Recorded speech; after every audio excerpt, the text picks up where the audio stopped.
서울 강북을 국회의원 한민수입니다. 저는 요즘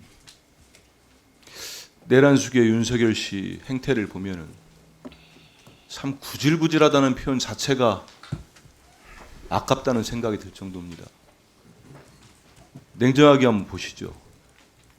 일전에 제가 말씀드렸습니다만 왜 저런 행태를 보이고 있겠습니까? 법적 정치적 책임을 회피하지 않겠다. 대국민 담화를 한 분이 수사에 응하지 않고 이번엔 체포영장을 응하지 않기 위해서 관저에 숨어 있습니다.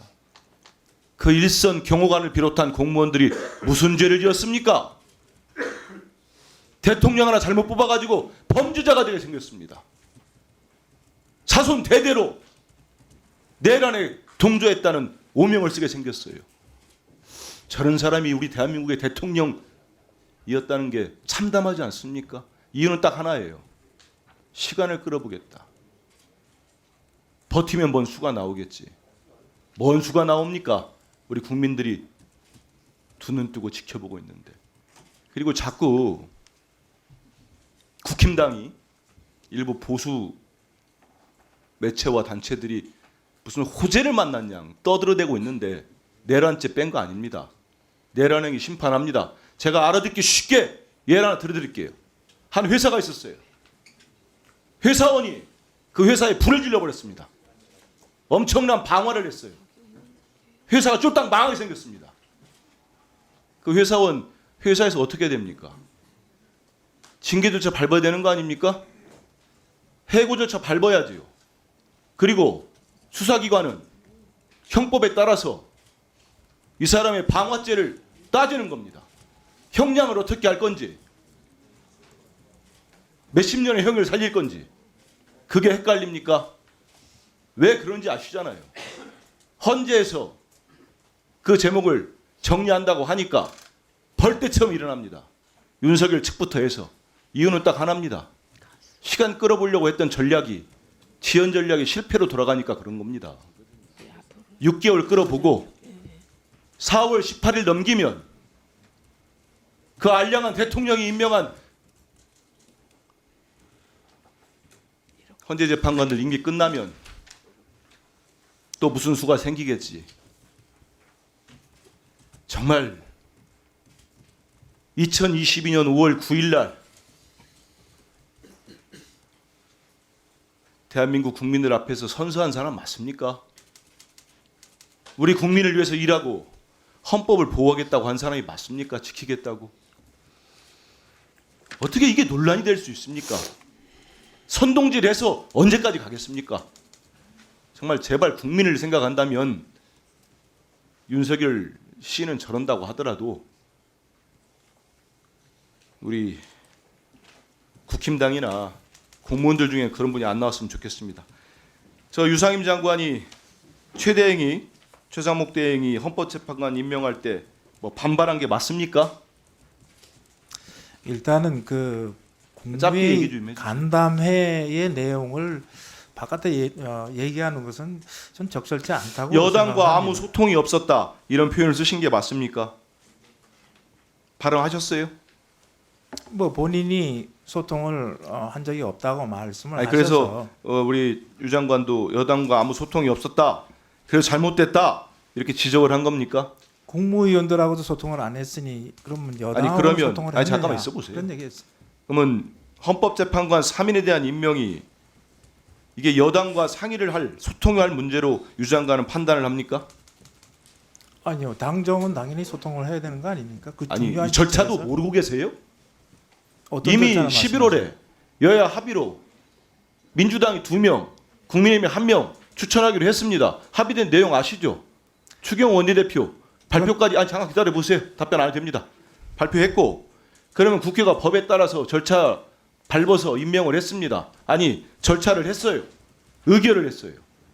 헌재도 임명하는 게 맞다고 하고 대법원도 맞다고 하고 헌법학계도 맞다고 하고 정치학자도 맞다고 하고 심지어는 유 장관이 나온 서울대 학생도 맞다고 하고 서울대 교수도 맞다고 합니다. 근데 왜 안 합니까? 그 여당과 소통할 문제입니까? 자, 기다려 보세요. 그러면 12월 3일 날 유연적인 위법적인 계엄 선포됐을 때는 뭐 부르지 않았으니까 안 갔다고 합니다. 해제될 때는 가셨고. 그러면은 그때 이런 비상계엄을 한다고 불렀으면 가서는 뭔 얘기했을 것 같습니까? 그때는 야당과 아무 소통이 없었으니까 반대했다고 얘기했겠습니까? 그 얘기했었을 것 같아요. 말씀해 보세요. 그거는.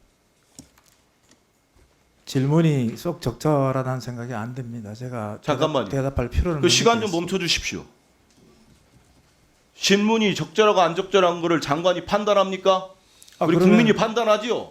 좀 기다려 보세요. 소리 지르지 마세요. 오지간 소리가 소리를 지를 권리가 없어요.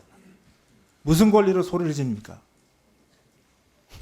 다시 그러면 차분하게 물어보지요. 12월 3일 날 자, 돌리세요. 비상계엄과 위헌적인 계엄이 선포된다고 윤석열 씨가 장관들 불러놓고 얘기할 때 유 장관한테 말을 하고 있을 때 그럼 유 장관은 야당하고 소통이 없었으니까 이런 계엄을 하면 안 됩니다. 이렇게 얘기할 자신 있었습니까? 하면 돌이켜보면 불렀으면은 그 얘기를 했었을 것 같습니까? 이게 부적절한 질입니까? 그러니까 지금 질의하시는 내용이 제가 아니, 그때 이게 어떤 생각을 부적절합니까? 했느냐를 여쭙는 아니 거예요. 제가 왜 물어보냐면 제 얘기도 장관께서 들어보세요. 헌법재판관 최상목 대행이 임명했을 때 이 간담회에서 여당과 아무 소통이 없었으니까 적절하지 않다고 반발을 하셨다면서요. 이 같은 논리라면은 내가 물어볼 수 있는 거 아닙니까? 제가 얘기를 할 기회를 주셔야죠. 얘기해 보세요. 그거를 뭐 반발이라면 반발이고 제 의사 표현이잖아요. 그걸 아니, 그러니까요. 반발이라고 얘기하세요. 그러니까 비상계엄 때도 똑같은 얘기를 했었을 것 같냐고 묻는 거 아닙니까? 왜 그 가정을 해서 거기에 질의에 자, 답을 그러면 요구하는지 가정이요? 그럼 다시 저 있는 걸로 하시죠. 그러면 지금 유상임 장관은 1분. 지금 윤석열 씨가 지금 체포영장에 법원이 정당하게 발부한 체포영장에 불응하여 경호처 경호관들 뒤에 숨어서 계속 응하지 않고 이거는 정당하다고 봅니까? 아까 말씀을 드렸습니다. 이 상황은 어쨌든 지금 정당한지 안 정당한지에 대한 의견 한번 주십시오. 거기에 대해서는 제가 언급하지 않겠습니다. 그렇게 선택적으로 제가 목소리를 높인 거에 대한 지적을 하기 전에 일국의 장관이라면 거기에 대한 여기에 대해서 헌법재판관 임명에 대해 이렇게 당당하게 의견을 낼 정도라면 이런 거에 대해서도 의견을 내야 됩니다. 국무위원이시기 때문에 내 목소리 톤이 높아지는 거에 대해서 지적을 하시기 전에 대한민국의 국무위원으로서 좀 당당해지십시오. 법과 국민과 역사 앞에서요. 제가 이 얘기도 하나 물어보겠습니다. 그 임명되기 전에 한 20여 년간 서울대 교수로 재직하셨죠. 서울대 학생들이 시국선 한번 보신 적 있습니까? 한 대목만 읽어드리겠습니다.